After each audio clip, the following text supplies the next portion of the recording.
হবিগঞ্জে হামলার অভিযোগ, এরপর পুলিশের বাধা, ১৪৪ ধারা, একের পর এক ঘটনাকে ঘিরে যখন সিলেট অঞ্চলের রাজনীতিতে উত্তেজনা বাড়ছে, ঠিক তখনই নতুন কর্মসূচি ঘোষণা করেছে জাতীয় নাগরিক পার্টি অর্থাৎ এনসিপি।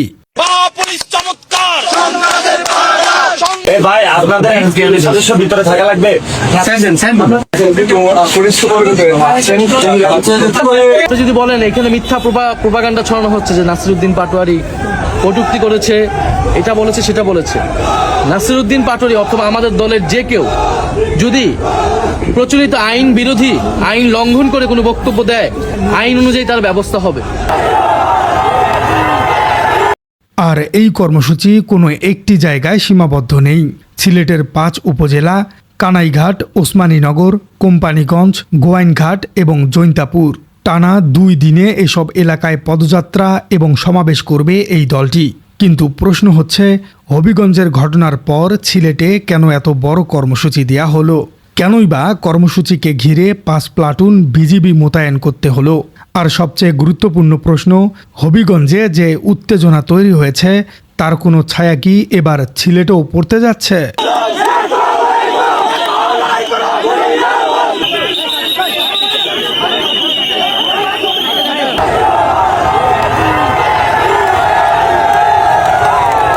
যদি রাজনৈতিক মূল্যবোধ বিরোধী কোনো বক্তব্য দেন, সেটার বিচার জনগণ করবে।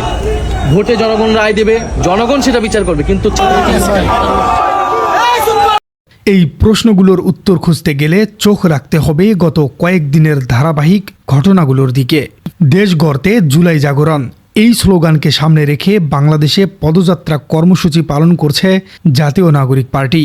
তারই অংশ হিসেবে সিলেটের ৫ উপজেলায় এবার বড় পরিসরে মাঠে নেমেছে দলটি। বৃহস্পতিবার ৩০ জুলাই কানাইঘাটে বিকেল ৩টায় এবং ওসমানীনগরে সন্ধ্যা ৭টায় পদযাত্রা এবং সমাবেশ অনুষ্ঠিত হবার কথা রয়েছে।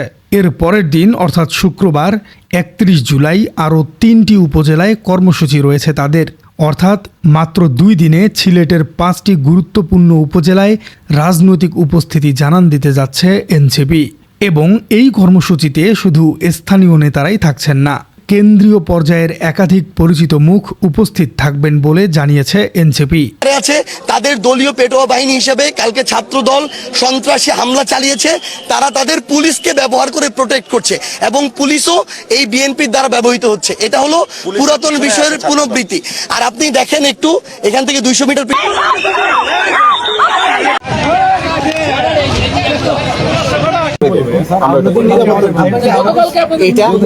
আপনাদের নিরাপত্তা যেতেই হবে, এটা তো আমরা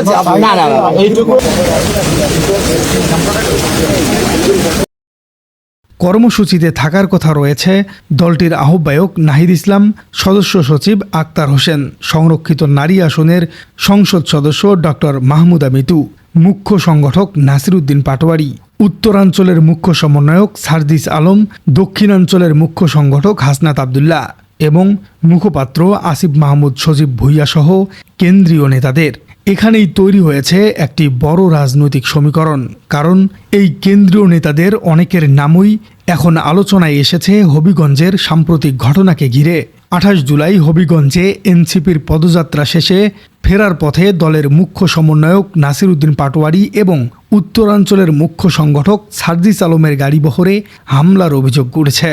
এনসিপির পক্ষ থেকে এই ঘটনায় গুরুতর অভিযোগ করা হয়েছে।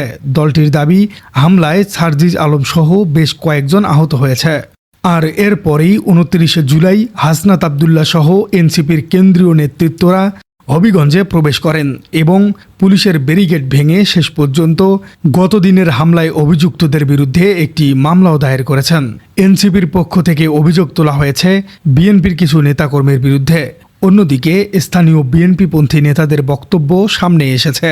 ওসমানীনগর উপজেলা ছাত্র দলের সভাপতি বলেছেন, তারা শান্তিপূর্ণ এবং গঠনমূলক রাজনীতিতে বিশ্বাস করেন, তবে কেউ উস্কানিমূলক বা হিংসাত্মক বক্তব্য দিলে তার দায় সংশ্লিষ্ট ব্যক্তিকে নিতে হবে বলে তিনি মন্তব্য করেছেন। এদিকে নাসিরউদ্দিন পাটোয়ারি বলেছেন, সরকারের বিরুদ্ধে যে কোনো কথা বলা তার গণতান্ত্রিক অধিকার এবং বিরোধী দল হিসেবে এটি তার সাংবিধানিক অধিকারও রয়েছে।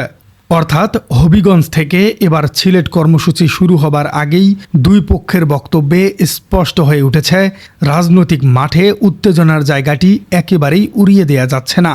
আর এই পরিস্থিতিতেই প্রশাসন নিয়েছে বাড়তি নিরাপত্তার সিদ্ধান্ত।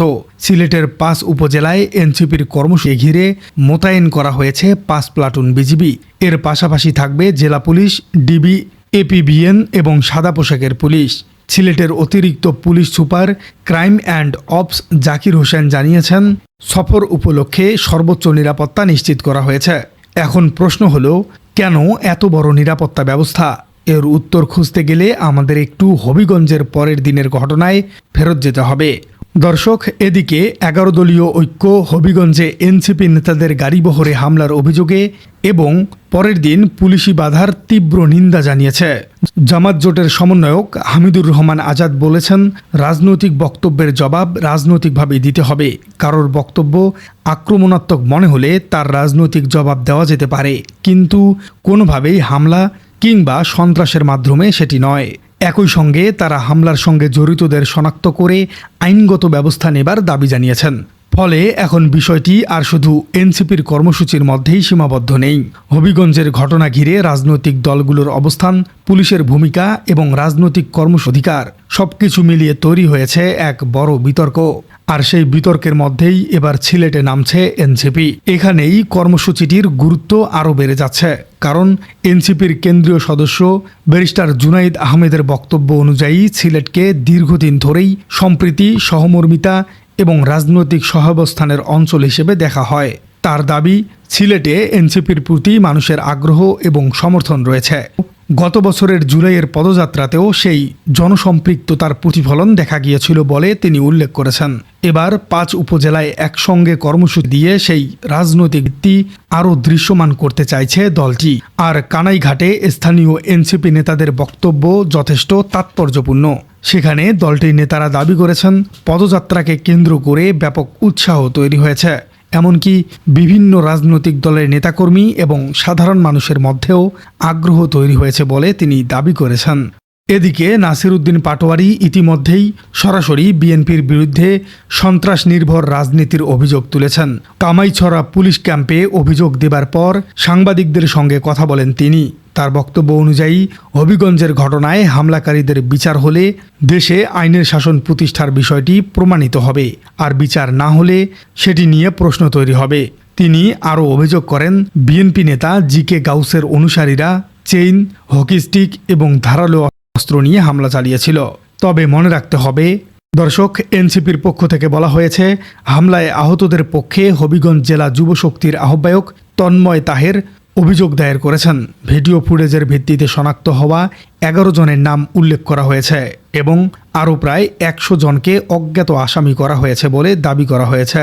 এমনকি হামলার সময় ক্যামেরা, ল্যাপটপ সহ 20 লাখ টাকার সরঞ্জাম, গাড়িতে থাকা নগদ অর্থ এবং একটি গাড়ির ক্ষয়ক্ষতির অভিযোগও সামনে এসেছে।